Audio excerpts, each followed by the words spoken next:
Hi, welcome to the Sax Hack. One of the problems I'm experiencing about learning how to repair saxophones is that it is kind of addictive, and so is shopping for saxophones. I now have about 11 or 12 of them. So it's a problem, and admitting that you have a problem is the first step. But nevertheless, just a week ago, I couldn't resist, and I bought myself two more alto saxes. So here they are. The first one here is a 1965 Conn shooting star, made in the USA, but probably made in Nogales, Arizona. And everybody considers these inferior to the older shooting stars that were made in Elkhart.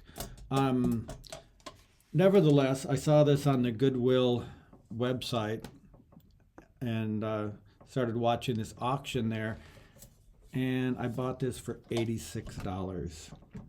And yeah, some people say these horns aren't great. They're second line student model horns from Conn, but a lot of people say that these shooting stars are really well made and play well. So $86, I felt like I couldn't resist. This horn came with a Brillhart mouthpiece, which had some issues. It looked like somebody had chewed on it. There were like lots of indentations on the rails. And so I refaced it myself using some 600 grit sandpaper, and it worked fine. I'm not afraid, and people are so afraid about working on mouthpieces. But Brillhart Special, they're not expensive mouthpieces anyways. And I was able to get rid of all those tooth marks. And so anyways, that works fine. And then the horn is in good shape. I think I only discovered one little issue with it, and that is I can't remember what it is now.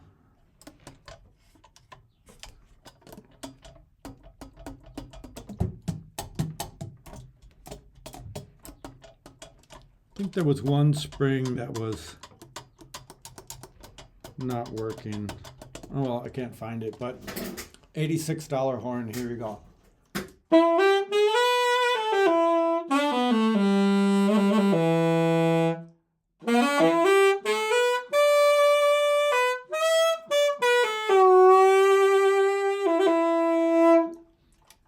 Damn. When you get into saxophones and you get into fixing them up, there's so many out there that need just a little bit of work. And you can become like an animal hoarder, and you're like, oh, there's another little cute dog at the Humane Society. Look at those eyes. And then you end up with 27 dogs in your house. And that's what's happening to me here. This horn hardly needs anything. And I'm pretty sure I can turn around and sell it for more money. I mean, it's a killer student horn to learn on. It's easy to play. The intonation is good. Man, I can't believe it. And, even the Nogales, Arizona versions of this horn are really good. Hey, I just noticed something really cool. All the springs on here, they're completely blunt. What a concept. They're not needle springs. They just come to a dead end, and so you don't poke yourself. That is a beautiful thing. So I bought this $86, and then I started reading about them. And one of the things that I saw was, a lot of people said, well, the Nogales shooting stars made after 1960 are inferior in quality for a couple reasons. One thing is they have these sheet metal key guards. They have a little round Alt F sharp key here. The table's a little different, and then some other things quality-wise just weren't as good as the Elkhart made shooting stars from the 50s. And so after reading that, of course, I started looking at those, and then I bought this guy. This is the 1957 shooting star, serial number 690 something. And so this dates to 1957. And man, look at the shape this thing is in. I mean, the lacquer, the finish is amazing. Look at that engraving. It's just so perfect. And this thing plays incredibly well. And it came with this cool white mouthpiece. It's not a tonal end, but it's still cool. So this one, it was for sale for like $225 on eBay. And I just looked at it, didn't make an offer, and then the seller sent me an offer, $150. So I went for it. And here's this horn.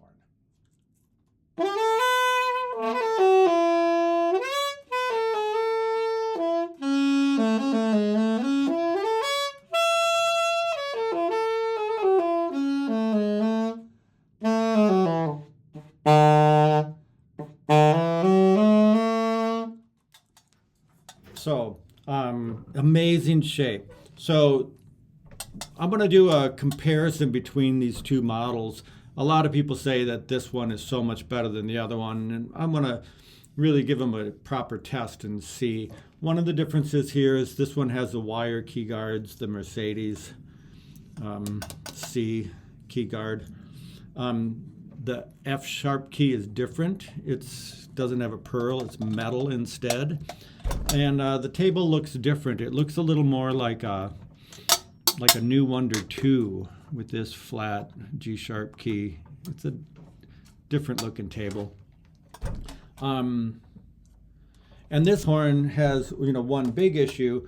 The low B flat pad, or the low B pad, is totally off, but it was in the case. So I'm just going to put that back on.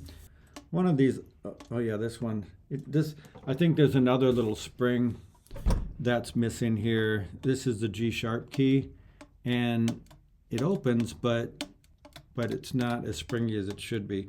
Now it could just be that needs some cleaning and oiling. Really similar to the issue I had with my Pan American Alto, which I still have to do a couple things with, so I shouldn't have done this, but I played this horn last night. I just played one song on it, and it was instantly my favorite alto I've ever owned. I guess my point here is that you can get amazing deals if you're willing to do just a little bit of work.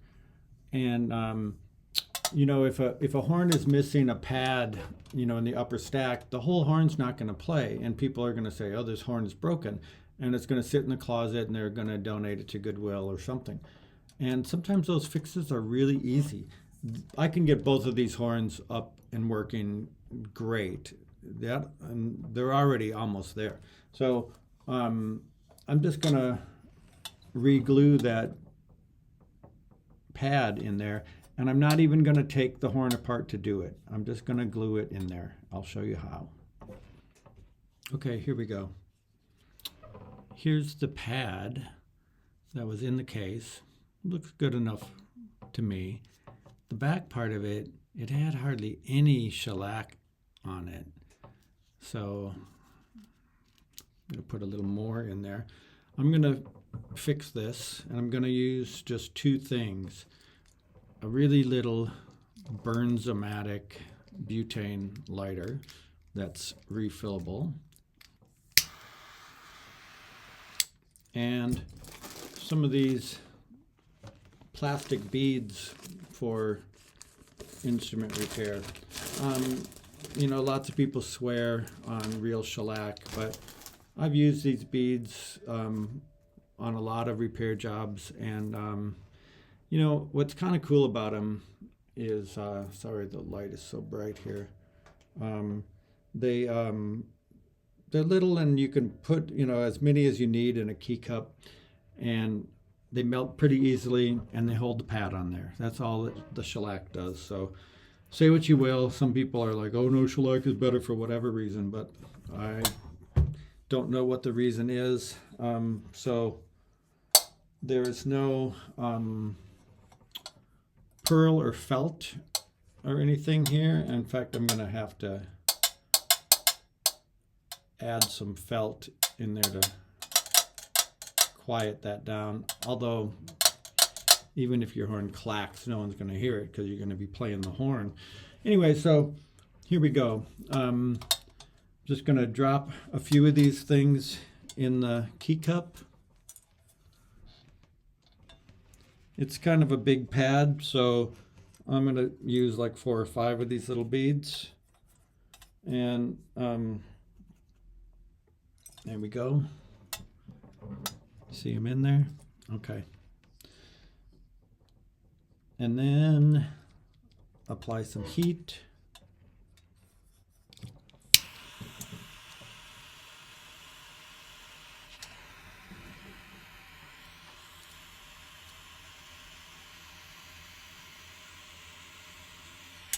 It doesn't take long for them to start to melt, and they'll start kind of sliding around on there. And you don't have to hold the heat on there the whole time until they're all completely melted, because once you stir them around, they'll melt the rest of the way.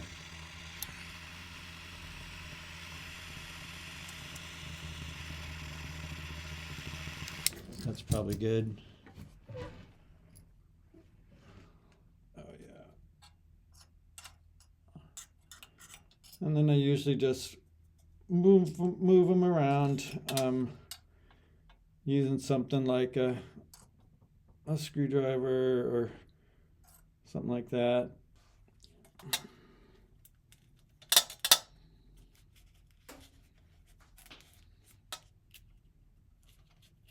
Come on now.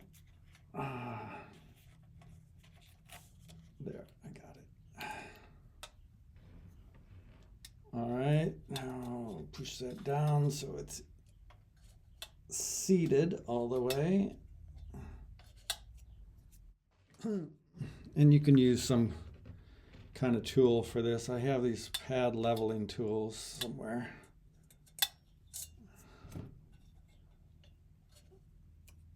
Alrighty. Now I'm just going to close the cup and push down, and that'll seat the pad pretty well. For me, that glue stuff is going to dry, set up in no time at all. And there is my B pad back on there. I didn't even have to take anything apart. Let's see if it works. That's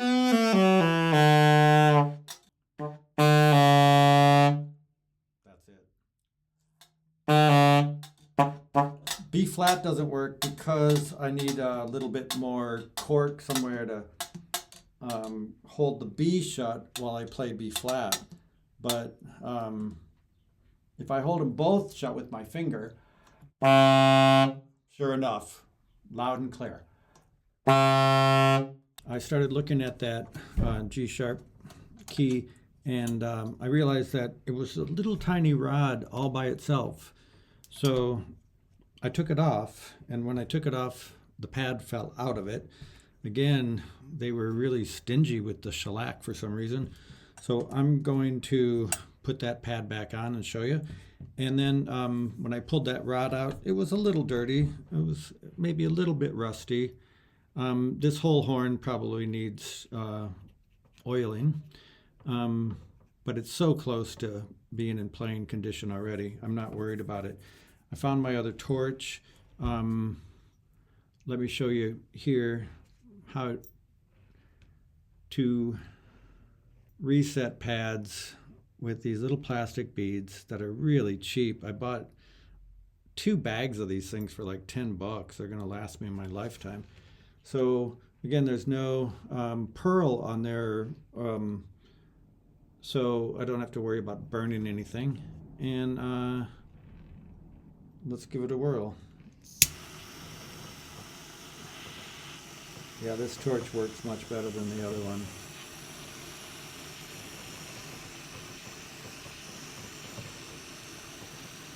Oh yeah. Ooh, getting a little hot on my fingers. So you can see that stuff melts really quickly. Get it all the way around. So here you can see it's nice and clear. Yeah. And then I take the pad and shove it in there. Easy peasy. Push it in.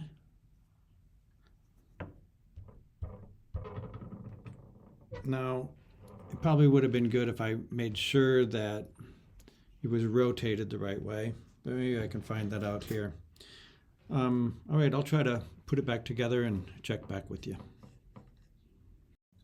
Yeah, I reset that G sharp pad, and just as I suspected, it wasn't rotated so that the indentation wasn't in exactly the same spot as before. So what I did was I just took a torch to it, heated this up, and then it rotated. I rotated it with a little screwdriver back to where I thought it was, and I can tell it's doing good. Okay, so then my last issue here is the B flat. When I close B flat, that's supposed to also close the B key right here, and it doesn't come close, and it's because it's a really simple issue, really. Here in the table, there's supposed to be some cork. Yeah, see that? See that gap? There should be cork there. So I cut a piece of cork, and this is also super easy. People make such a big deal about how hard these repairs are, but they're not hard. And I don't know, if you just look at your horn, think about what's happening and what's supposed to happen, you can usually figure out what it needs. So I cut a little piece of cork here. I'm going to put some contact cement on here, enough to cover, but not like too much. I might actually thin that just a hair using some kind of scrap something. So yeah. So now I got an even coat of this. Again, I'm using DAP Weldwood contact cement. And then what I learned to make it stick better, if you apply some heat to the part where it's going to go, then it'll stick really good. So here we go.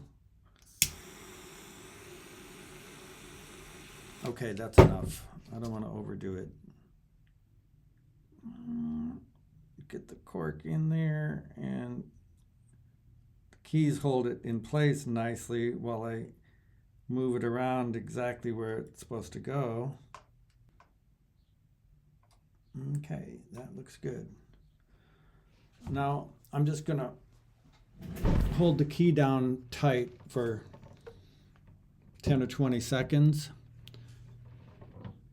to allow that to dry and set, and take a look at my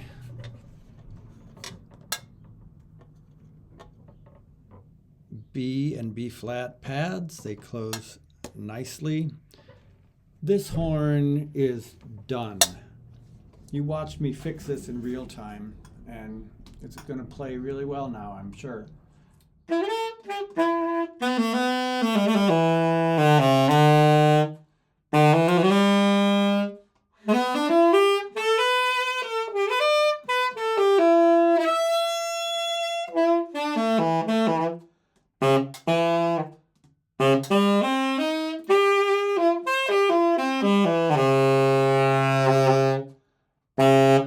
Look at that low B flat just ring out. This fucking thing rocks. And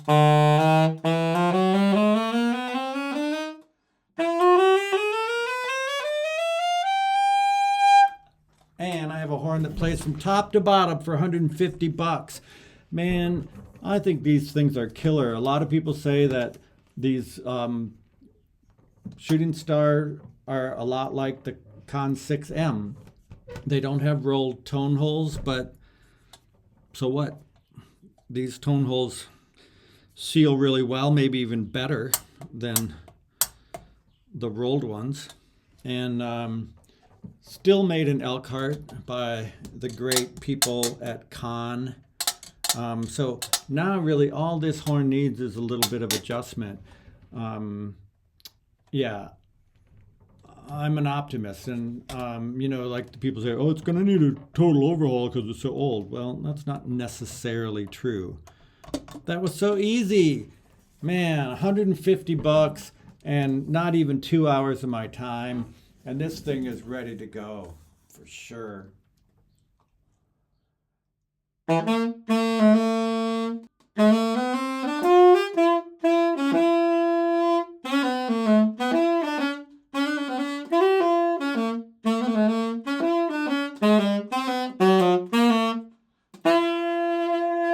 Yeah. All right, now I'm ready to tackle the 65.